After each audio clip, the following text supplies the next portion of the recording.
তুই নিজের পিতাম্বর এই ঋষির গায়ে দিয়ে দিয়েছিস। তোর কি মনে হয় এই বৃদ্ধ ঋষি তোকে আমার হাত থেকে বাঁচাবে?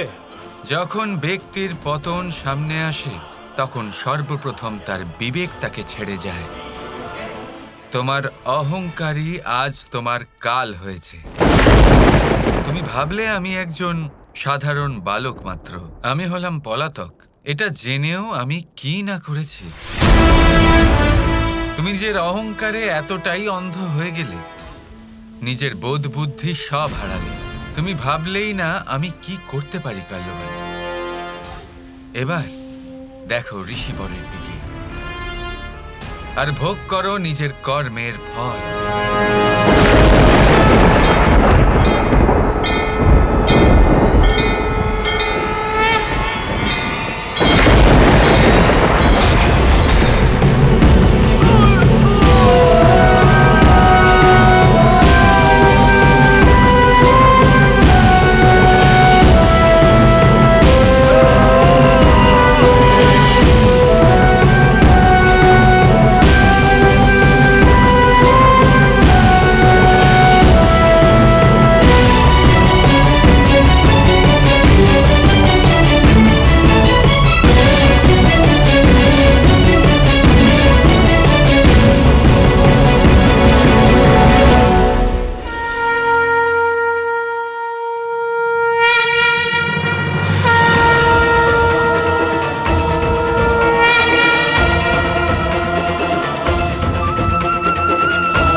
আমার আমার কৃষ্ণ সুরক্ষিত আছে।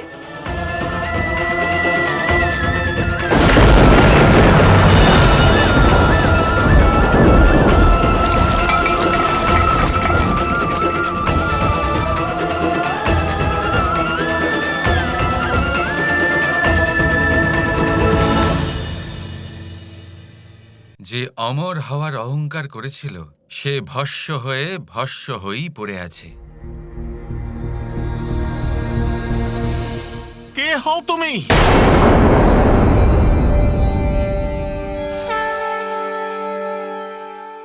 আমি কৃষ্ণ।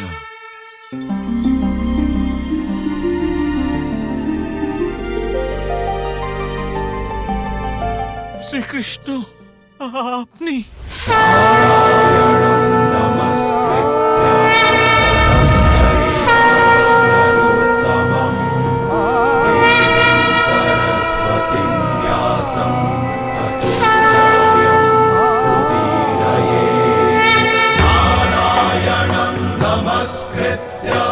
এই মুহূর্তটার জন্যই যুগ যুগ ধরে আমি যোগনিদ্রাতে ছিলাম প্রভু।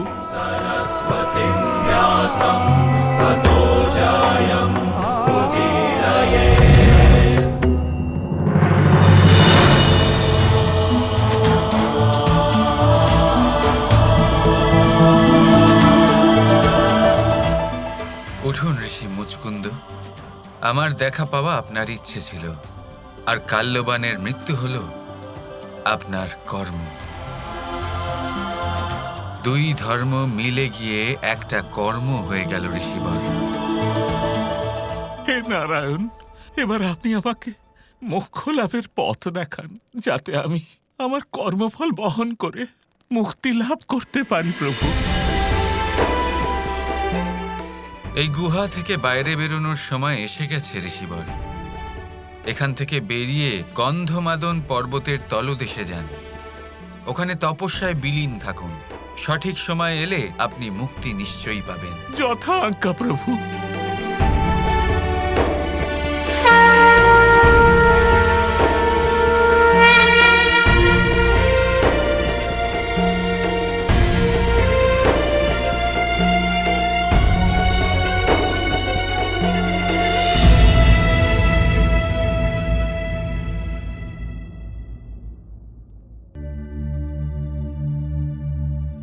এসব কি হলো কানাই? কাল্যবনের মৃত্যু ঋষিবরের কর্ম ছিল? কাল্যবানকে ব্রহ্মাণ্ডের কোনো যোদ্ধা পরাস্ত করতে পারত না দাদা, কোনো যোদ্ধা নয়। ঋষিবর অনেক বছরের যোগ শক্তিতে পরিপূর্ণ ছিলেন। ওনার মধ্যে এত শক্তি যে নিজের প্রথম দৃষ্টি দিয়ে কাউকে ভস্ম করতে পারতেন। কেবল ঋষি মুচকুন্দেরই এত শক্তি ছিল যে উনি কাল্যবানকে মারতে পারেন। কিন্তু কানাই, আমি জানি অনেক প্রশ্ন আছে আপনার মনে। সমস্ত প্রশ্নের উত্তর একসাথে সবার সামনেই দেব। রুক্মিণী, তুমি লুকিয়ে লুকিয়ে ওই কৃষ্ণকে সংবাদ পাঠাচ্ছিলে যেন ও তোমাকে এসে বাঁচায়, কিন্তু এখন তো প্রশ্ন হলো যে ওকে কে বাঁচাবে? এতক্ষণে নিশ্চয়ই ওই শেষ হয়ে গেছে।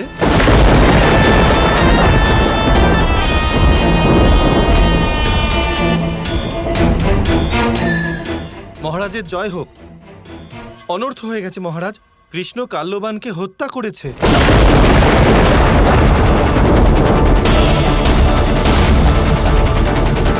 এ কি করে সম্ভব হলো? কিন্তু ও তো যুদ্ধ ছেড়ে পালিয়ে গিয়েছিল। কিন্তু ও যদি কাল্যবানকে মারতে পারে তাহলে যুদ্ধ ছেড়ে পালালো কেন?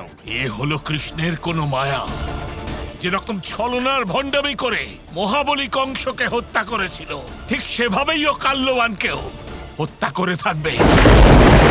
কিন্তু কাল্যবান মরতে পারে কি করে? ও তো অমর ছিল।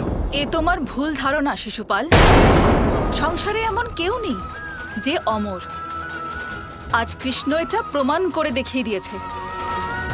এখনো সময় আছে, আপনারা সবাই পিছু হটে যান, কৃষ্ণের অনুসরণ করুন। তাহলে হয়তো তখন আপনাদের প্রাণ বেঁচে যায়। চুপ! তুমি যাও রুক্মিণী, নয়তো এখনই এই মুহূর্তে আমি তোমার প্রাণ নিয়ে নেব। সম্রাট জরাসন্ধ, রুক্মিণী ঠিকই বলছে। কৃষ্ণ অমরকেও নশ্বর করে দিতে পারে। আপনি প্রতিশোধের ইচ্ছা ত্যাগ করুন। এই যুদ্ধে কারোর লাভ হবে না। না, সমস্ত উৎসাহে জল ঢেলে দেবার চেষ্টা চালাচ্ছ তোমরা পিতা পুত্রে। তোমাদের মেরে ফেলাই উচিত।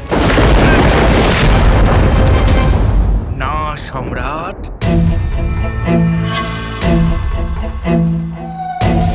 রুক্মিণীর সাথে বিয়ে হতে চলেছে আমার। রুক্মিণীকে আমার চাই। আর যদি ওর বাবাই না থাকে তাহলে কন্যাদান কে করবে? ঠিক বলেছ তুমি শিশুপাল। ভুলে গেলাম কি করে, তোমার সাথে বিবাহ তো ওর কাছে মৃত্যুর থেকেও বেশি হবে শিশুপাল। আগামী পূর্ণিমায় রুক্মিণীর বিবাহ শিশুপালের সঙ্গে হবে।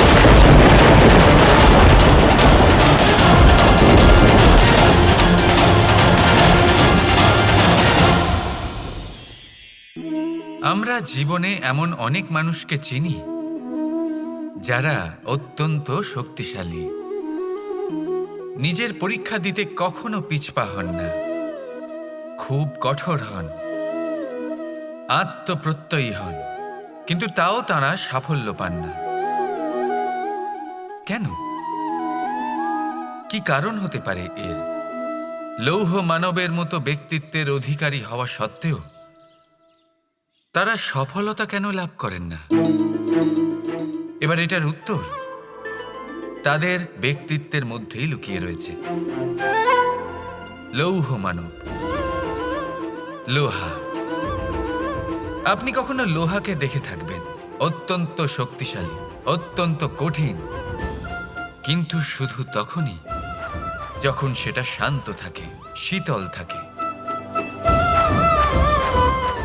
তাকে উত্তপ্ত করুন, তা আর কঠিন থাকবে না। তার উপরে এক আঘাত করুন আর তার আকৃতি বদলে যাবে। বুঝলেন? যদি আপনিও জীবনে নিজের শক্তি দিয়ে, নিজের নিরন্তর প্রচেষ্টা দিয়ে বড় কিছু করতে চান, তাহলে সর্বপ্রথম একে শান্ত করে রাখুন, একে শীতল করে রাখুন। জীবনে যা পেয়েছেন তাতেই সন্তুষ্টি পেতে শিখুন। এই ক্রোধের তাপে নিজেকে বদলাবেন না। চিনতে শিখুন সেই চিন্তাগুলো যা ক্রোধ বাড়িয়ে দেয়, আর সেইগুলোকে শেষ করে দিন, নয়তো সেই রাগ আপনার পতন অবশ্যই ঘটাবে। রাধা রাধা। আজ থেকে কৃষ্ণকে সম্মানের সাথে রণছোড় বলে অভিহিত করা হবে। Krishna Krishna Krishna Krishna